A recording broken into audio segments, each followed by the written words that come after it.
മുസ്ലിം youth league നേതാവ് പി.കെ. ഫിറോസിനെതിരെ വീണ്ടും ആഞ്ഞടിച്ച് ഡോക്ടർ കെ.ടി. ജലീൽ എം.എൽ.എ.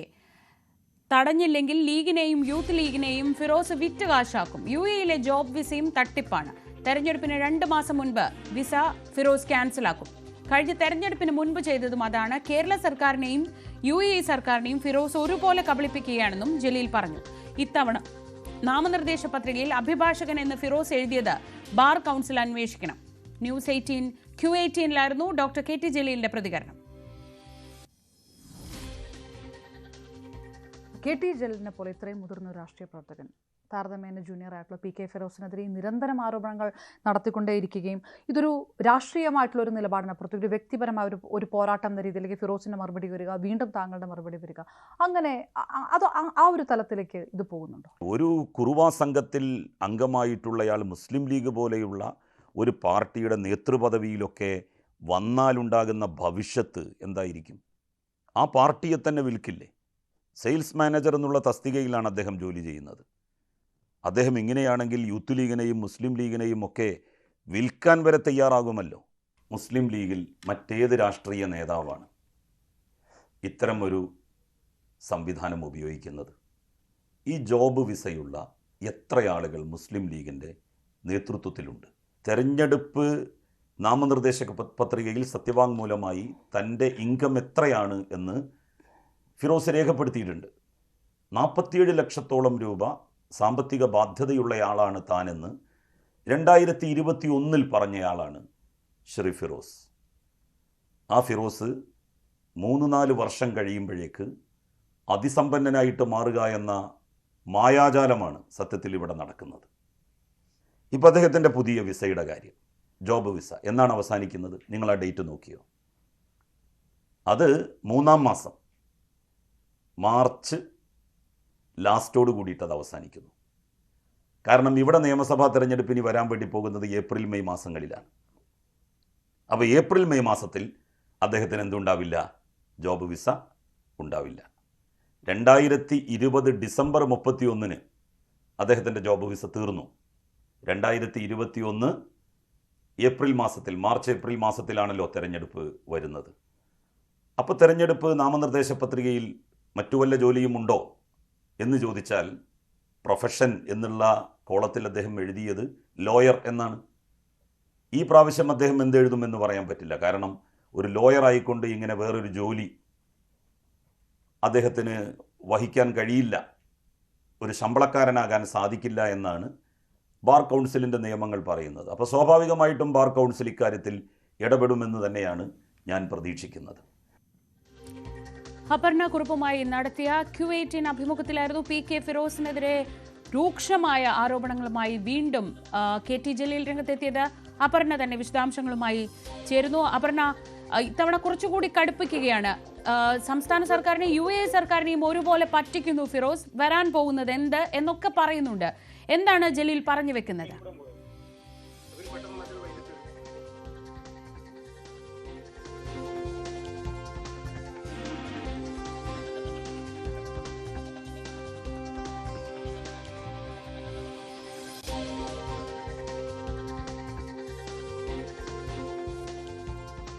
അപർണ, പറഞ്ഞോളൂ.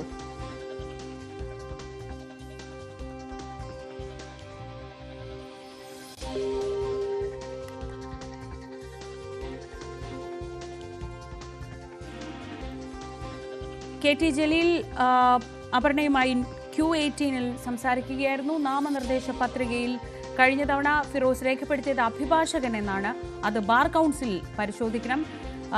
ലീഗിനെ സംബന്ധിച്ച്, യൂത്ത് ലീഗിനെ സംബന്ധിച്ച് സെയിൽസ് മാൻ എന്ന പോസ്റ്റിലാണ് ഫിറോസ് പ്രവർത്തിച്ചുകൊണ്ടിരിക്കുന്നത്. ലീഗിനെയും യൂത്ത് ലീഗിനെയും ഫിറോസ് വിറ്റ് കാശാക്കും എന്നതുൾപ്പെടെ എന്ത് സാഹചര്യത്തിലാണ് ഫിറോസിനെതിരെ സ്ഥിരമായി ഇത്തരം ആരോപണങ്ങൾ ഉന്നയിക്കുന്നത് എന്ന് കെ.ടി. ജലീൽ ഈ അഭിമുഖത്തിൽ വിശദീകരിക്കുന്നു.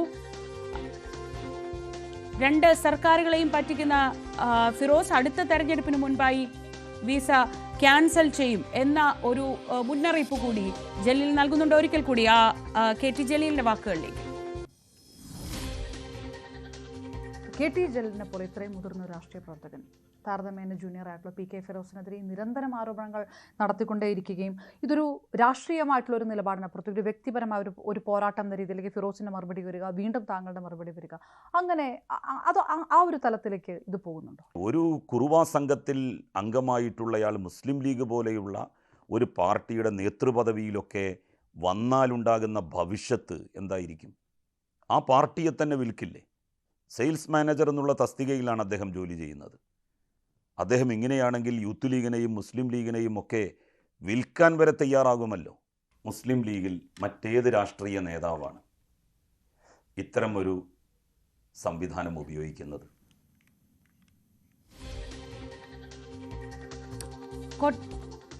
അപർണ ചേരുന്നുണ്ട്. അപർണ, രൂക്ഷമായ ആരോപണങ്ങൾ കഴിഞ്ഞ കുറേ നാളുകളായി KT ജലീൽ ഉന്നയിക്കുന്നുണ്ട്. അതിനുള്ളൊരു സാഹചര്യമായിരുന്നു, എന്തുകൊണ്ടാണ് അങ്ങനെ ഉന്നയിക്കുന്നത് എന്ന ചോദ്യമായിരുന്നു അപർണ ഈ അഭിമുഖത്തിൽ KT ജലീലിനോട് ചോദിച്ചത്. എന്താണ് അതിൻ്റെ മറുപടി? ഏത് സാഹചര്യത്തിലാണ് ജലീൽ ഇങ്ങനെ നിരന്തരം ആരോപണങ്ങളുമായി മുന്നോട്ട് പോകുന്നത്? ശ്രീജ, PK ഫിറോസിനെതിരെ ജലീൽ ഉന്നയിക്കുന്ന ആരോപണങ്ങളിൽ അദ്ദേഹം ആവർത്തിച്ച് അഭിമുഖത്തിൽ പറയുന്ന ആരോപണത്തിന്റെ ആദ്യ ഭാഗം മാത്രമാണ് ഇത്. ധോത്തി മുണ്ട് വിവാദം അടക്കമുള്ളതിലൊക്കെ വളരെ രൂക്ഷമായിട്ടുള്ള ആരോപണങ്ങൾ KT ജലീൽ ഉന്നയിച്ചിട്ടുണ്ട്. ഇത്തവണ മുസ്ലിം ലീഗ് നേതാക്കന്മാർ, വക്താക്കന്മാർ ചാനൽ ചർച്ചകളിൽ പറഞ്ഞ ചില വിശദീകരണങ്ങളുണ്ട്. അതായത് PK Firoz job visa, residence വിസയാണ് സ്വീകരിച്ചിരിക്കുന്നത്. അത് രാഷ്ട്രീയ പ്രവർത്തനത്തിന് വേണ്ടിയാണ്, അത് സ്വാഭാവികമാണ്, അതിൽ പണം കൈപ്പറ്റുന്ന ഒരു ഇടപെടൽ നടക്കാറില്ല. 100ഓളം കേസുകൾ പ്രവാസികളുടെ ഇടയിൽ ഇതുണ്ട്, അത് വളരെ സ്വാഭാവികമാണെന്നുള്ള ലീഗ് നേതാക്കന്മാരുടെ ഒരു പ്രതികരണവുമായി ബന്ധപ്പെട്ടാണ് ചോദിച്ചത്. പക്ഷേ അതിനകത്ത് KT ജലീൽ വ്യക്തമായി പറയുന്നത് കഴിഞ്ഞ തെരഞ്ഞെടുപ്പിന് മുൻപ് 2 മാസം മുൻപ് ഇതുപോലെ തന്നെ ജോബ് വിസ തീരുന്ന രീതിയിലായിരുന്നു ഫിറോസിന്റെ ഈ റെസിഡൻസ് വിസ. ഇത്തവണയും മാർച്ച് വരെയാണ് ഈ വിസയുള്ളത്. അതായത് എപ്പോഴൊക്കെയാണോ തെരഞ്ഞെടുപ്പ് നടക്കുന്നത് അതിന് തൊട്ട് മുൻപ് നാമനിർദ്ദേശ പത്രിക കൊടുക്കുന്നതിന് 2 മാസം മുൻപ് ഈ വിസ അവസാനിക്കും. അതിനുശേഷം സ്വാഭാവികമായിട്ടും നാമനിർദ്ദേശ പത്രിക കൊടുക്കുന്ന സമയത്ത് ഫിറോസിന് ഏതെങ്കിലും തരത്തിൽ തനിക്ക് ജോലി ഉണ്ടോ ഇല്ലയോ എന്ന് പറയേണ്ടതായി വരുന്നില്ല. അപ്പോൾ ജോലി ഇല്ല എന്ന് തന്നെ പറയുന്നു. ലോയർ എന്നുള്ള ഒരു പദം മാത്രമാണ് ഫിറോസ് നാമനിർദ്ദേശ പത്രികയിൽ വെക്കുക. അതിനുശേഷം വീണ്ടും ഈ വിസ പുതുക്കും. വിസ പുതുക്കിയിട്ട് ഈ ജോലി തുടരുകയും ആ പണം സമ്പാദനം തുടരുകയും ചെയ്യും. അതായത് തെരഞ്ഞെടുപ്പ് നടക്കുന്നതിന് 2 മാസം മുൻപ് വിസയുടെ കാലാവധി അവസാനിക്കുന്ന രീതിയിൽ, വിസ പുതുക്കാത്ത രീതിയിലുള്ള ഒരു സ്ഥിരം തട്ടിപ്പ് നടക്കുന്നു. കഴിഞ്ഞ തെരഞ്ഞെടുപ്പിൽ അത് നടന്നു. കഴിഞ്ഞ തെരഞ്ഞെടുപ്പിൽ ആ കാലഘട്ടം KT ജലീൽ പറയുന്നുണ്ട്. ഇത്തവണയും അതേ കാലഘട്ടം മാർച്ച് മാസത്തിലാണ് തീരുക. അതായത് ഏപ്രിൽ മെയ് മാസങ്ങളിൽ വിജ്ഞാപനം വന്ന് നാമനിർദ്ദേശ പത്രിക ചോദിക്കുന്ന സമയത്ത് ഫിറോസിന് ഈ ജോബ് വിസ ഉണ്ടായിരിക്കില്ല. അതായത് കൃത്യമായി ഒരു വിസ തട്ടിപ്പ് നടക്കുന്നുണ്ട്. അത് UAE സർക്കാരിനെ വഞ്ചിച്ചുമാണ്, കേരളത്തിലെ തൻ്റെ നിയോജക മണ്ഡലത്തിലെ ജനങ്ങളെ വഞ്ചിച്ചു കൊണ്ടുകൂടിയുള്ള ഒരു കാര്യമാണ് നടക്കുന്നത്. ബാർ കൗൺസിലിനെ സംബന്ധിച്ചിടത്തോളം ശക്തമായ നടപടി എടുക്കണമെന്നും കൂടി ജലീൽ ആവശ്യപ്പെടുന്നു. കാരണം ലോയർ എന്നാണ് വെച്ചത്, എങ്ങനെയാണ് ഇനി ലോയർ എന്ന് വെച്ചുകൊണ്ട് ഈ രീതിയിൽ തട്ടിപ്പ് നടത്തിയ ഒരാൾക്ക്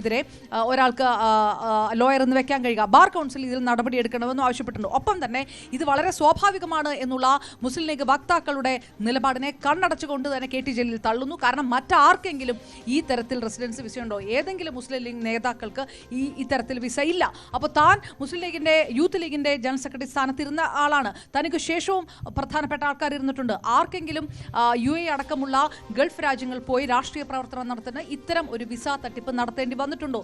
എന്തുകൊണ്ടാണ് PK ഫിറോസ് അത് ചെയ്യുന്നത് എന്നുള്ളൊരു ചോദ്യം ചോദിക്കുന്നു.